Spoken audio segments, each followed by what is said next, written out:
Hey everybody, Lawrence the marketing guy here, and we have this awesome new masterclass Super Dungeon Explorer model called the Tusk Raider. He's an 8-piece, high-quality resin model, and I realized some of you may be so used to our models that come pre-assembled that you may find this a little intimidating, and I just thought I'd show you how easy it is to assemble this beautiful model. So now I have everything I need to assemble my model. I've got super glue that will work on resin instead of plastic. I have some detailed clippers. You don't want anything that's too big. You don't want to just grab some wire clippers or anything like that because it could potentially damage the model. I have some sanding tools, small files of different fineness to smooth over things like mold lines. And for mold lines, I also have just a simple little, not too sharp pocket knife, so that way I can't cut myself, but I can shave my resin to make it smooth. So when I'm going to lay out my model, I always like to put it down and see where the parts are going to go and make sure I've got everything I need. I have all of them here, and so what I'm going to do first is show you what we have called flash. On many pieces, you're going to see something that looks big and blocky.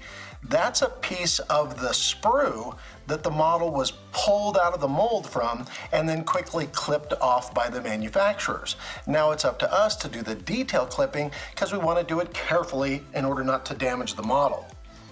So I take my little clippers and these big chunks of flash, I'm just going to go in there and use the flat side against the flat side of the model and then just carefully and slowly clip that away. Now you want to do it slowly so you don't damage the model. It's going to leave a little bit of a rough edge, and that's why I grab my file and I just do a little smoothing and make it look all nice and neat. Mold lines are these thin lines that you will actually detect on your models from where the molds were pulled apart. Many modelers hate those, so you want to get rid of those. Now you can have mold line removers. Some people like to use X-Acto knives. I don't like to use X-Acto knives because I'm probably going to cut myself more than the model. And I literally just scrape along that mold line, removing that excess, smoothing it out. Then I get in there with my file. I like these ones that have the rounded edges so I can get into these rounded spaces and maintain the quality of that. And you're still going to see it, but as long as you don't feel it, once you prime the model, you will not see it anymore. So let's quickly get rid of all the flash on all our extra pieces here.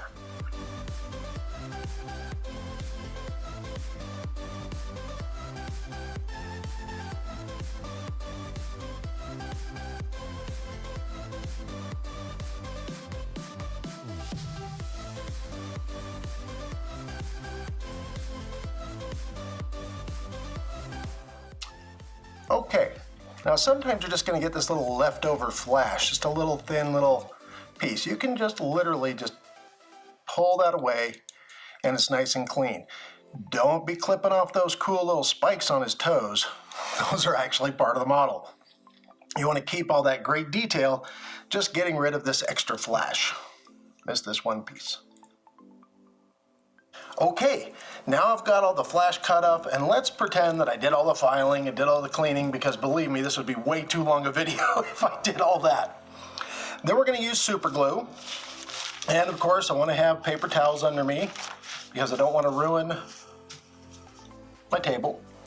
You have to use super glue on resin. You can't use plastic glue. And be careful when you're working with resin. If you're working with a lot of models and you're doing a lot of filing, you want to be in a very well aerated place, and you probably want to wear a mask so you're not breathing in any of that.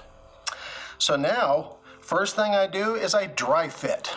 I make sure that that's fitting just the way I want. Ooh, look at that fearsome war walrus. So I'm going to put a little bit of super glue on there. Put them on, hold them. Now, of course, remember, super glue will bond skin instantly. So you don't want it oozing out the sides because you'd have to file that off. And also you don't want to walk to school or work the next day with a model stuck to your hand. Some super glues take longer than others to set, so you'll have to sit there and hold it for a while. That's probably more super glue than I needed, but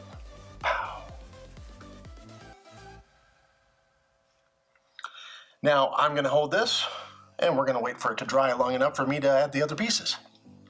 Add a paw there. It's looking good so far. Now, of course, the all-important Dwarf Rider. Now, he might look a little rough in there, so I'm going to go in there and just carve out a little bit of that.